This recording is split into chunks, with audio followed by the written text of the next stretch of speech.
Um, I Oh, the recording is in progress. Thank you, Cassie, and thank you, Al, for joining us. So I thought we could talk about Crota, which was the most recent book that we read here, and I took down some notes and thoughts, and let me ask you, Cassie, do you want to share any of your initial thoughts? I know you're working through it, but just based on and I don't want to put you on spot, but No, no, uh, no. okay, Yeah, yeah, tell. absolutely. For sure. So well, one of the first things that really stuck out to me, other than I really enjoyed it right from, I mean, I'm not that far into it, I'm about halfway, but I enjoyed, I really like a monster story, like a creature. Um, Werewolves are kind of one of my favorites. So from the beginning, I was like, nice, this is gonna be awesome. Um, I was kind of wondering, do you have a background in anything in the medical field or criminology or anything like that? Because you were very detailed in that part of it. And I thought that was really actually super interesting. I was like, okay, they don't normally go quite this into detail. And it was an enjoyable part for me. So I was just curious if you just did a lot of research or if that's part of your background. All the medical examinations and the field work that took place in the book, I've got to tip my hat to librarians in public libraries. Oh, I'm a nice. big fan of the interlibrary loan system. And Yes. I got books that were medical books to research all that, to document and how to do crime scene investigations. Mhm. And I went through a lot of textbooks trying to write that to make it accurate. And it was kind of funny because I get the books and they were always crime scene books, and the first one come in with black and white pictures, and they were pretty disturbing to look at them in black and white. But then the second book came in, it was full color, so I got to look at Jeffrey Dahmer's victims and stuff. Oh So gosh. it was disturbing but fun at the same time. But I love doing the research. The funny thing is, a few years later, I wrote the novel Breed, and one of the main characters is a detective, and I had to do crime scene investigations in that. And in those few short years, the technology had changed so much. I had to completely do new research. They had Mhm. stuff available to them that it wasn't available to the people in the story Crota. Hmm. That's awesome. I mean, obviously again, librarians, so anytime there's research, I'm like, this is super. You clearly did your work there. So good job. The funniest thing about the research, I wanted to do more on the cattle mutilations because Mhm. it Hmm. appears in the story. And at the time, back in '96, there was only one book available in the loan system Oh about wow. cattle mutilations. And so I had him order it for me, and it took months and months and months to get it. The time I got the book, I was already past that segment of the novel, and I couldn't use it anymore.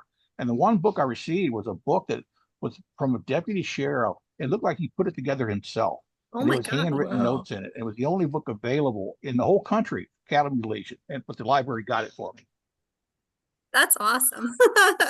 Now, again, just as the forensic technology has changed, I imagine with a lot of people interested in cryptids and UFOs, there's probably a great deal more literature about cattle mutilations and related things today. But at the time, and that's not really the only way, but in a lot of ways, this book was kind of pioneering. Um, so yeah, that was a great insight, Cassie. I had kind of that same comment about how thorough and how detailed it was, particularly like processing the scene and doing the coroner's examination of the body. Um, but overall, I mean, just a high level impression. I absolutely loved it. It was just a great monster story, like you said. Oh And yeah, I'm for kind of, sure. yeah, I'm wearing I don't know if you can see it. I'm wearing my Creature from the Black Lagoon Hawaiian Amazing. shirt Oh, nice. because I got vibes from a few, it called to mind a few other things. And the first thing that I thought of was, it almost kind of harkens back to what I feel like is maybe um, it's something I'm nostalgic for, which is stories where the bad guy is not sympathetic and the good guy is not morally ambiguous. I mean, those can be fun for sure, but sometimes it's nice when the good guys are good and when the monster is just this relentless killing machine that will just keep going until someone or something stops it. And you really held true to that, and it made me think. It made me think of the very first Predator film. It made me think of Jaws. It made me think again a little bit of the creature from the Black Lagoon, in that this thing is kind of like the last surviving member of its species. Um, I also liked that you kept it very contained. I mean, this I think was your first novel, right? Yes. And it's so tightly written. I mean, it's almost like a study in the fact that there's nothing you could really add or remove without altering it. The flow was great. Honestly, there was nothing about it that didn't work for me. It was really, really it was swift. Um, so my uh let me see what kind of questions I had. Oh, right off the bat, one of the more memorable moments for me, at least, was in that first attack when they go and when Skip goes to see the bodies, and he thinks it's like an animal pelt or My something, and gosh, it's the yeah. guy's lower jaw with the beard still on it. That was wonderfully disturbing. Mhm. Where did that idea come from? It was just sense of humor. I wanted to have the horror, but I figured that would be totally messed up because I hadn't seen it in the movie and hadn't read about somebody finding the lower jawbone, a bearded Mhm. jaw, looking like an animal. And I just wanted to do it. And Crota, it's a tribute to the monsters I grew up with. I'm a monster kid at heart. I grew up with famous monsters of Filmland, Vampirella, Creepy Eerie. I still got them sitting here on the shelf next to me from my childhood. And I just wanted to do that monster romp. I wanted people to have fun, and I've always considered it a bus stop book. It's something you can read on a bus or on an airplane and not be too serious about it. Just have a little bit of fun and be entertained for a couple hours. So I'm killing a lot of people for the fun. Yeah, and I think you achieved that. I was thinking, the difference between this and like, Stephen King's monsters, which, if he were writing something like this, he would devote 50 pages to what a bully said to the coroner in third grade, and that's okay. That's a type of story, but this one just moved in a very swift and I want to say almost cinematic way. And I almost wonder, has anybody ever approached you about making something like that into a movie? Several people have. The first person that approached me was George A. Romero, the director of Night of the Oh, Living Dead. wow. We had the conference call with my agent, and fortunately, George at the time didn't have deep enough pockets because they didn't have good CGI, and he wanted to do the effects. So it never happened. But George and I became close friends after that. He wanted to do my novel, Evil Whispers, also, and he could have done it for a budget of 5 million. And we were in negotiations with a major studio at the time about Evil Whispers, and the previous writer's strike hit. So when it hit, we couldn't talk to each other anymore. During that time of the strike, George's Diary of the Dead premiered at Toronto Film Festival. It was a hit. It was snapped up by the Weinstein brothers, and they wanted a sequel. So it blew Evil Whispers out of the water. We never got a chance to do a movie together. Oh, that's a shame because he was, I mean, within the film industry, obviously he's kind of the father of the modern Yeah, zombie movie. But everything I ever heard about him was just very, very positive. he was But such a nice guy. I just wanted to sit in the room and watch him work. That would have been a dream come true, just to watch George Romero do a movie, whether it was mine or anybody else's. I just wanted to see the master at it. yeah, I agree. That would have been very cool. But a lot of the people that he sort of trained, are now doing their own films and characters. I feel like his legacy and tradition very much is living on, which is cool to see. And Um, there was also, um, even though it was kind of swift and well contained, there were a couple subplots, right? You have this character Lloyd who's trying to Mhm. kind of usurp the sheriff's position, and that made me think of two very that might be surprising things from kind of outside of horror, but John Wayne movies. There's always somebody in the group who's trying to kind of, Yeah. usurp power. And ironically, also it's Shakespeare. You have those same kind of power struggles and conflicts.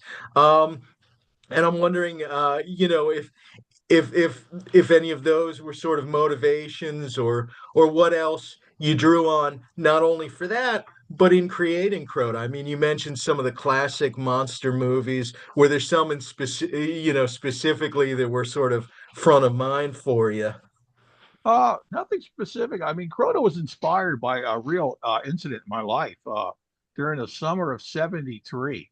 I mean, Crota, first off, that the area is a real area. There is a cemetery, the Catholic cemetery. There is the Devil's Boot. There is Lost Creek. I grew up in these areas. During the summer of '73, my aunt lived in a house that I used in the book as Old Man Sharky's place right across from the cemetery. During that summer, us kids, and I was like a teenager then, we couldn't go outside. There was something there at night that was screaming in the woods. Mm. And this was an area where there's not supposed to be any bears, any cougars, anything like that. And we didn't know what it was. We know the entire summer we couldn't go play outside because there was some beast there. And my cousin took me in the woods during the daylight hours and showed me a tree. And there was claw marks about 2 inches deep in this tree. It was higher than I could reach with my hand. And I was 6 foot then, so it was, at least 8 feet high. And that Oh, stuck in wow. the back of my head all these years. I kept wondering what was in the woods. So I kind of created a creature that was in the wood by my own imagination. And I wanted to do a creature because a man is the only species on Earth that kills for pleasure. We're the only thing that Mm. hunts down stuff and puts heads on the wall. I wanted a beast the size of a grizzly that would hunt for pure pleasure. I mean, Crota takes great joy out of killing. He's not just killing for food, he's killing for the fun of it. He likes the adventure, he likes the thrill. So on that level, he's very close to man. Yeah. Yeah. That was really powerful and hard to come up with a monster. But I mean, this really was your invention. I mean, if you were to go back into Native American mythology, you wouldn't find any Crota there. This is really It, it was your creature. it was mine, but I surrounded it with a lot of folklore, myths, legends, cryptids. So I actually had a large gaming company rip off the Crota for a game system. I know why they did it because they thought it was a actual legend, which is Mhm. public domain.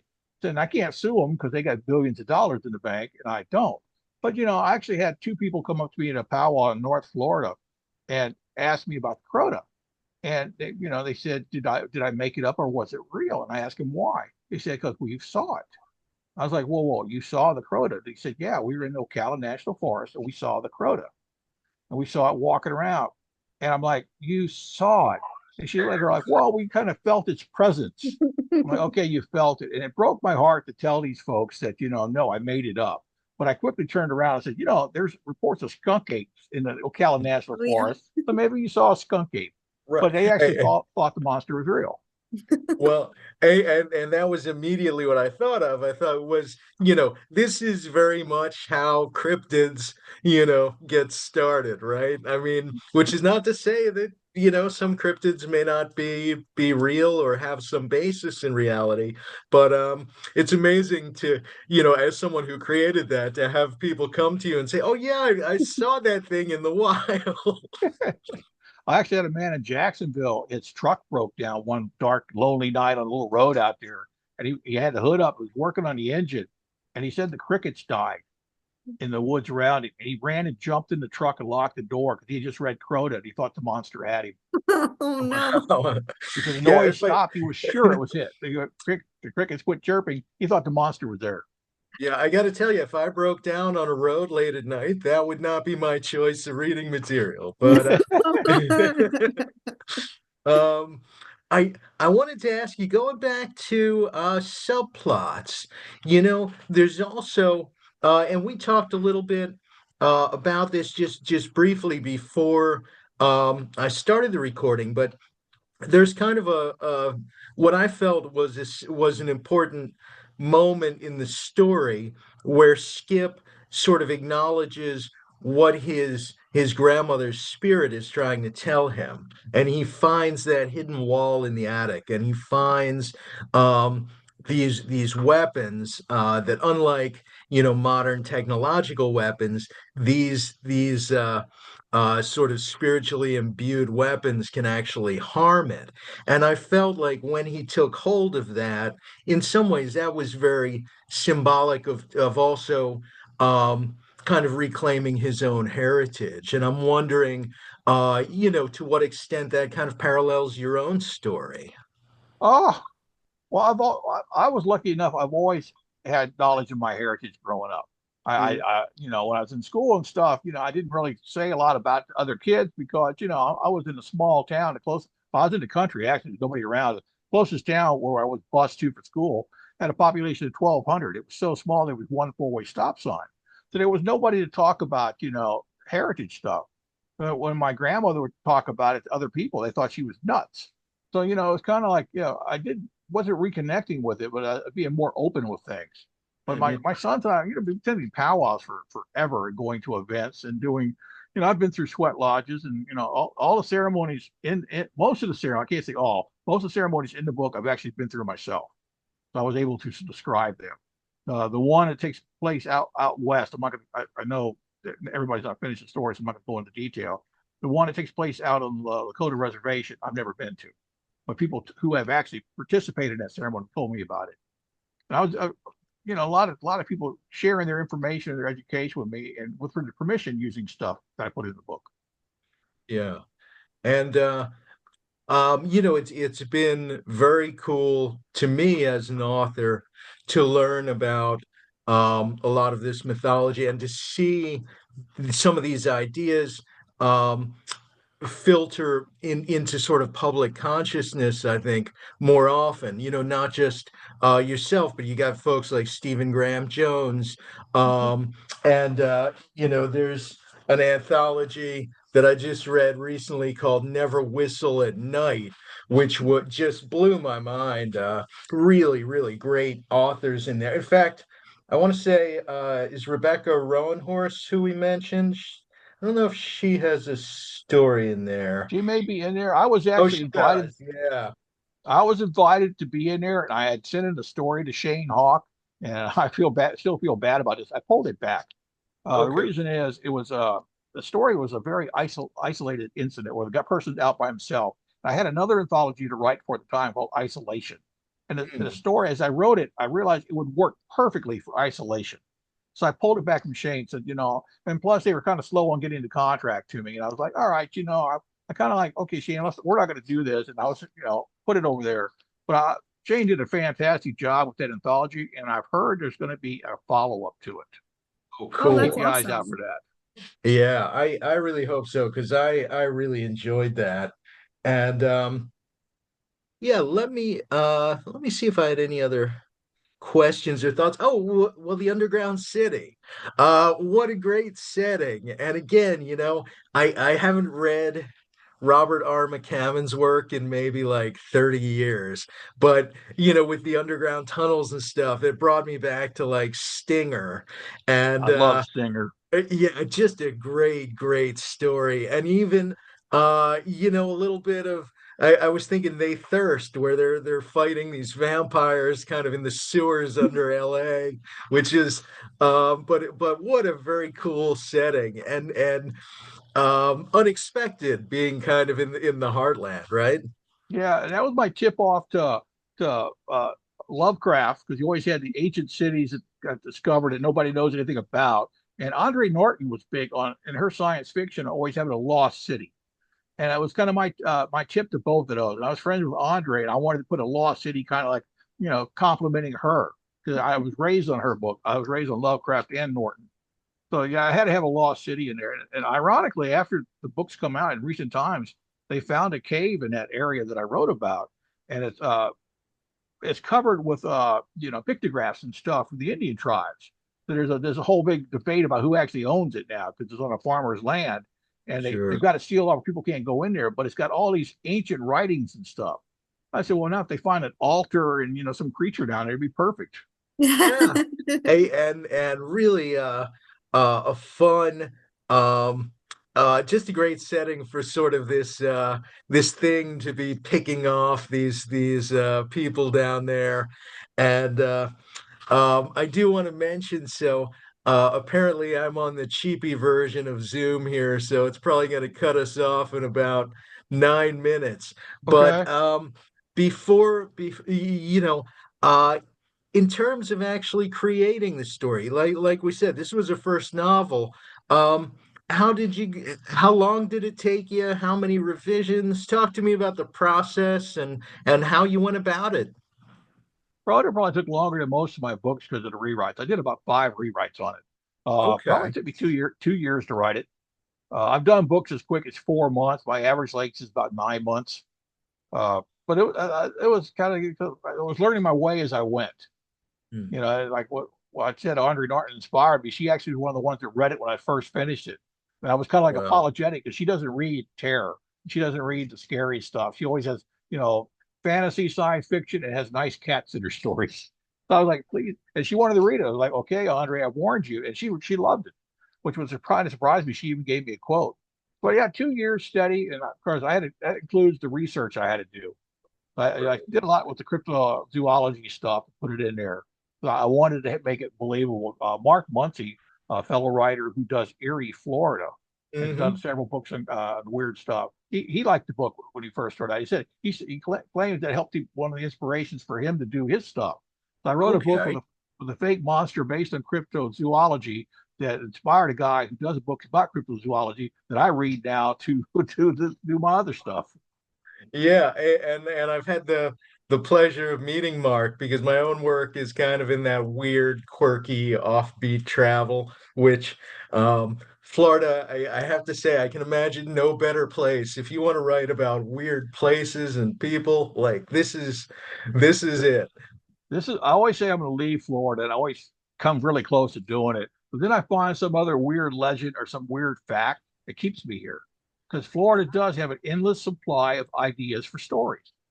Yeah. And a friend of mine jokes that, if I keep writing about weird Florida men and things, I'm gonna end up being one. And he said, well, maybe you should get out of there. And I said, it's too late. I can't, the ankle monitor, it won't let me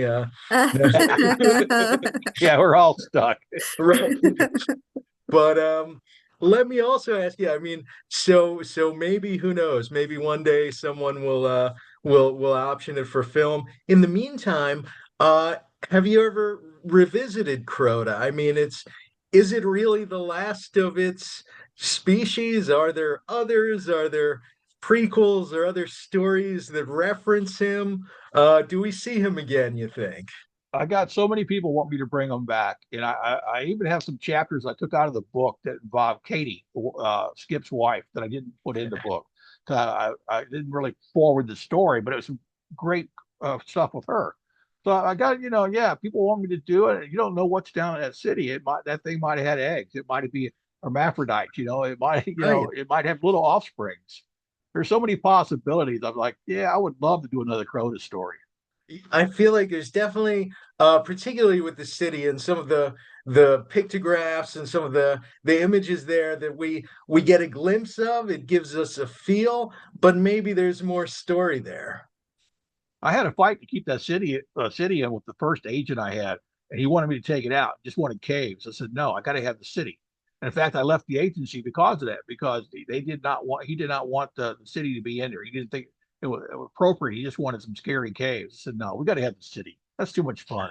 Well, and really, that was something that I think made it more memorable for me, and really more unique. So without that, I don't think it would have been quite the same. Yeah, it was fun. I would love to explore a place like that. I could spend days in a city like that. Oh, likewise. Hey, I can feel my wife miles away, all just rolling her eyes at imagining me dragging her to explore this underground civilization. We'll go together. I got a flashlight, some climbing rope. Oh We're man. set. And, I'm in 100%. Well, we have just I think another few minutes. Let me ask you, is there anything else, I'm sure you've had a chance to talk before about Crota. Um, is there something you always hope people will ask you about that they never do, that you just always want to get to answer or talk about? This is this is your chance. No, because I've done so many talks about Crota with people. I think pretty much everything's been asked. Mm. I said, it's a lot of fun. Like I said, a lot of people don't know the background, the true stuff. They're like Lost Creek's real, Devil's Boot's real, the cave systems are real. And I had fun. I put real locations in a certain county in Missouri, but I moved it around a little bit. Crota, it was kind of nice because the New York Times named it as the scariest book set in the state of Missouri. They went down and Okay. listed a state Awesome. for a book for every state. And the fact that I got to terrorize my childhood stomping grounds is wonderful, and I really I, enjoyed doing it's a bit of wish fulfillment, right? it. It is. It's good therapy. Agreed. Well, I like I said, I just absolutely loved it, and looking forward. I know we didn't have a chance to meet in person at the last Spooky Empire, but it looks like we'll both be on the track for this one. So hopefully, I'm sure we'll talk more between now and then. But otherwise, I want to remind people that Al has a number of other novels. I know. The two I have are with the Independent Legion, so Crota and Tribal Screams. But I know that there are several others, as Coyote Rage and some of the others you mentioned as well. So maybe those will be future books for us. But yeah, anything else? Anything you're working on presently? Currently working on a short story and waiting for revisions on a new novel, a historical horror novel Ooh. set Awesome. during the opening days of the Civil War. I wanted to do something different. I get bored doing the same stuff all the time. I've got to the age zone that I don't work as hard as when I was young. So it's kind of like I'm working, but I'm not as serious as I used to be. And you get to pursue the things that are really the projects you really want to pursue. It gives me a So chance to do lots of research. I always pick a subject that I'm interested in and do a ton of research on it, which is the most fun of the whole thing. I agreed. agree. Yeah, all of us, we have librarians and writers, we're all big researchers here. Well, I don't want us to cut off suddenly. So let me just say again, thank you so much for joining us. And Cassie and Al, it was a pleasure talking with both of you. And I'll Well, try thank you to, for having me. yeah, Thank you.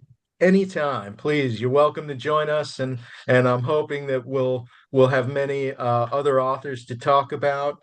I know this month is Women's History Month and Women in Horror Month, so I'm going to try to put up some suggestions for our next book, and I'm actually right in the middle of Mexican Gothic, which I am enjoying tremendously. So maybe I'll put that up on there and some others featuring Are you going to women be at authors. are you going to International Conference on the Fantastic in the Arts? I'm not going to that one, but I am going to my very first Stoker Con up in Because she's going to be there next week. oh really? Uh-huh. She's the guest of honor I in might have Orlando. to see if I can snag some tickets. I'm taking my wife to the Miami Open. She's a big tennis fan, but we're going to be spending, I think, a night or two in Orlando. So let me see if I can get the days right, and maybe I'll join you there. Yeah, it'd be great. Yeah, I'd like to see that. All right, everybody. Well,